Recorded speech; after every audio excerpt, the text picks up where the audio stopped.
Perkenalkan, nama saya Maria Rosita Sao, mahasiswi jurusan akuntansi kelas 3A Universitas Nusa Cendana. Pada kesempatan kali ini saya akan menjawab soal UTS akuntansi keuangan menengah yang telah dipaparkan. Yang pertama, format dua laporan atau laporan laba rugi komprehensif. Yang pertama kita paparkan nama company-nya, kemudian laporan laba rugi. Yang berikut untuk tahun yang berakhir pada tanggal 31 Desember 2010. Ada penjualan netonya sebesar $1.200.000, kemudian beban pokok penjualannya sebesar $720.000. Laba brutonya $480.000, di mana diperoleh dari penjualan neto dikurangi beban pokok penjualan. Kemudian ada beban penjualan dan administrasinya sebesar $320.000, sehingga laba neto yang diperoleh $160.000, yang mana diperoleh dari nilai laba bruto dikurangi beban penjualan dan administrasi. Yang kemudian kita paparkan lagi Armstrong Corporation atau nama company-nya. Terus ada laporan laba rugi komprehensif.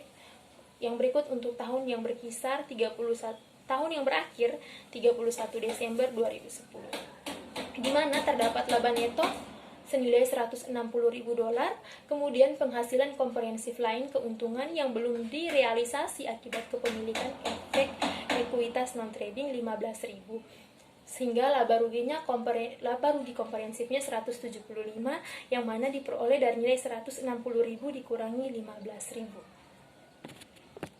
Yang kedua, untuk membuat laporan laba rugi dari Sam's Company, kita paparkan yang pertama nama company-nya yaitu Sam's Company, kemudian laporan laba rugi, kemudian untuk tahun yang berakhir pada tanggal 31 Desember 2010, yang mana terdapat laba sebelum pajak penghasilan sebesar $460.000, kemudian pajak penghasilannya $161.000, laba netonya $299.000, yang mana diperoleh dari laba sebelum pajak penghasilan dikurangi pajak penghasilan, sehingga laba netonya $290. Yang berikut, dampak kumulatif perubahan prinsip akuntansi dan penentuan harga rata-rata tertimbang menjadi FIFO. Yang pertama kita buat tabel, kemudian di mana terdapat tahun, kemudian metode rata-rata tertimbang, metode FIFO, dan kelebihan FIFO di atas metode rata-rata tertimbang. Untuk tahun 2008, metode rata-rata tertimbangnya $370.000. Kemudian 2009 $390.000. 2010-nya $410. Untuk metode FIFO-nya di tahun 2008 diperoleh $395.000, kemudian 2009-nya $420.000, 2010-nya $460.000. Kelebihan FIFO di atas metode rata-rata tertimbang untuk tahun 2008 diperoleh $25.000, di mana $395.000 dikurangi $370.000. Untuk tahun 2009, metode kelebihan FIFO di atas metode rata-rata tertimbangnya $30.000, yang mana diperoleh dari $420.000 dikurangi $390.000. Untuk tahun 2010, kelebihan FIFO di atas metode rata-rata tertimbangnya itu $50.000, yang mana diperoleh dari metode FIFO yang $460.000 dikurangi metode rata-rata tertimbang $410.000. Sehingga total kelebihan FIFO di atas metode rata-rata tertimbangnya itu $105.000. Dampak kumulatif perubahan prinsip akuntansi dan penentuan harga rata-rata tertimbang menjadi FIFO adalah $105.000. Yang berikut nomor 3A, diketahui R-nya $5.000, N-nya 20, kemudian I-nya 8%. Ditanya nilai masa depan dari anuitas jatuh tempo. Jawab. Yang pertama, nilai masa depan dari anuitas biasa dan 1 untuk 20 periode pada harga 8% sama dengan 45,762. Yang kedua, faktornya 1 plus 0,8. 1,08. Yang ketiga, nilai masa depan dari anuitas jatuh tempo dari 1 untuk periode 20 pada bunga 8% sama dengan 49,42296. Yang keempat, deposito periodik atau sewanya $5.000. Yang berikut akumulasi nilai masa depannya 247.114,8, di mana diperoleh dari nilai masa depan dari anuitas jatuh tempo dari 1 untuk periode 20 pada bunga 8% dikali dengan deposito periodik atau sewa. B.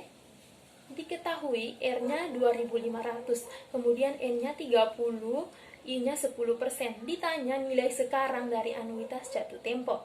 Yang pertama, nilai sekarang dari anuitas biasa dan 30 periode pada bunga 10% sama dengan 9,42691. Yang kedua, nilai faktornya 1 plus 0,1.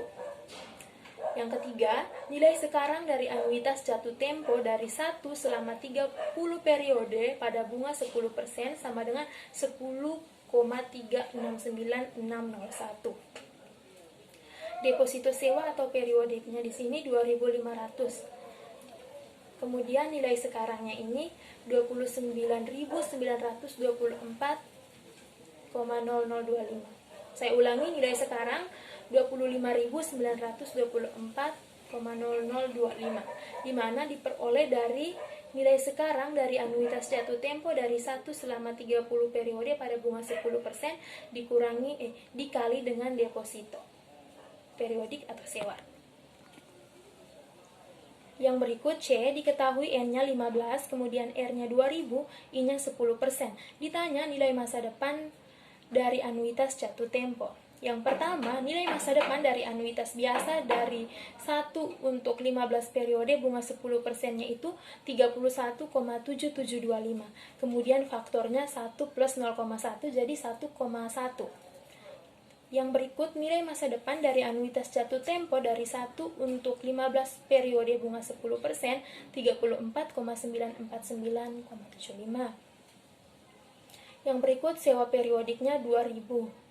Akumulasi nilai masa depannya 69,899,5, di mana diperoleh dari nilai masa depan dari anuitas jatuh tempo dari 1 untuk 15 periode bunga 10% dikali sewa periodik menjadi 69.889,5 dolar. Sekian, terima kasih.